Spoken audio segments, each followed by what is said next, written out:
Somente na ditadura militar, o Supremo Tribunal Federal teve a composição que Bolsonaro quer, com 16 ministros. Ontem até falávamos sobre isso aqui com o professor Walter Mairovitch. Ele dizia, não só na época da ditadura, mas também em outros países, né, nos quais também são países que estão sob ditadura ou próximo disso, que tem esse controle do executivo no judiciário. Luiz Inácio Lula da Silva, o candidato petista, ontem falou sobre essa ideia de Bolsonaro de aumentar o número de ministros do Supremo Tribunal Federal. Vamos ouvir o que ele disse. Um cidadão que está prometendo aumentar o número de membros da Suprema Corte na perspectiva de fazer uma Suprema Corte favorável a ele. E eu tive a sorte de indicar 6 ministros da Suprema Corte e não indiquei nenhum amigo. Os que eu indiquei foi por currículo de gente indicada e nunca pedi um favor.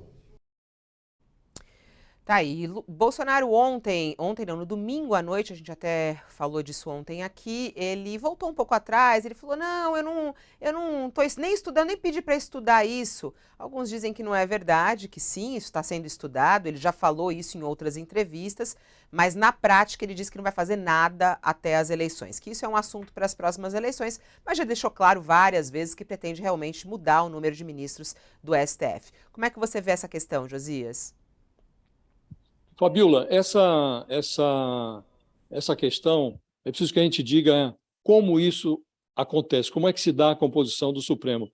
Os presidentes da República sempre esperam algum tipo de fidelidade das togas que eles indicam para o Supremo Tribunal Federal. O que diferencia o Bolsonaro dos antecessores é a exigência de um compromisso prévio de lealdade e o desejo de aumentar a composição da Suprema Corte para plantar dentro dela uma maioria de tubaínas, como o advogado Cássio Nunes Marques, que ele disse que nomeou menos pelo currículo e mais pelas tubaínas que dividiu com ele no Alvorada, ou de terrivelmente vassalos, como o deixa o celular tocando aqui, ou de terrivelmente vassalos, como o ex-advogado-geral e ex-ministro da Justiça, André Mendonça, que foi para o Supremo porque era evangélico.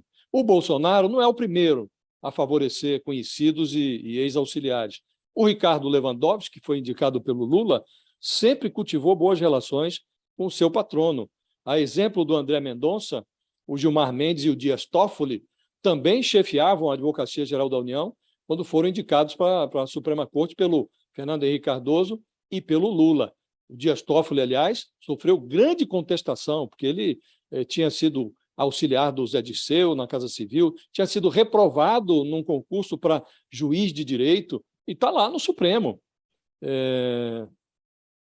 O Alexandre de Moraes, ele foi pinçado pelo Michel Temer da pasta da Justiça. Era ministro da Justiça, virou ministro do Supremo Tribunal Federal. O Gilmar, o Toffoli e o Moraes, eles não costumam decepcionar os seus patronos. O Lewandowski, numa passagem célebre do julgamento do Mensalão, ele foi flagrado num restaurante de Brasília, estava com amigos, tinha acabado uma sessão do Supremo, em dado momento ele se levanta da mesa, foi atender o celular, era o irmão dele, Marcelo Lewandowski. E, para azar do ministro, estava na mesa ao lado a repórter Vera Magalhães, que era da Folha na época, e ela ouviu o diálogo. Ela ouviu o Lewandowski quando ele disse que a imprensa acuou o Supremo no julgamento da recepção da denúncia do Mensalão. Todo mundo votou com a faca no pescoço, foi o que disse o Lewandowski. E ele acrescentou, a tendência dele, segundo ele disse, e jamais desmentiu, isso foi noticiado, saiu com grande destaque na Folha, a tendência era amaciar para o José Dirceu. Foi essa expressão que o Lewandowski usou. Consumada a posse de um ministro do Supremo, Fabíola, a fidelidade não está necessariamente garantida.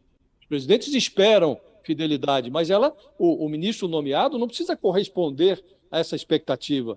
Você pega ministros como Joaquim Barbosa, Aires Brito, César Peluso, todos indicados pelo Lula, eles foram duríssimos com o PT no julgamento do Mensalão, ajudaram a enviar a cúpula do PT e os seus financiadores para a cadeia.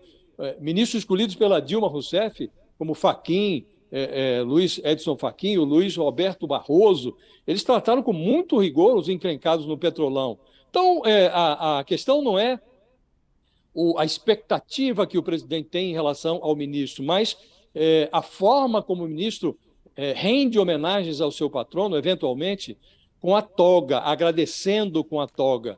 E o que diferencia o Bolsonaro, como disse, primeiro, essa exigência prévia de lealdade e o desejo de subverter a maioria do Supremo, condicionando essa maioria à sua vontade, à vontade de um presidente que tem vocações para autocrata. Isso é o que diferencia. Agora, que todo presidente, quando nomeia um ministro, espera ter algum tipo de lealdade, isso é um dado da realidade, Fabiola.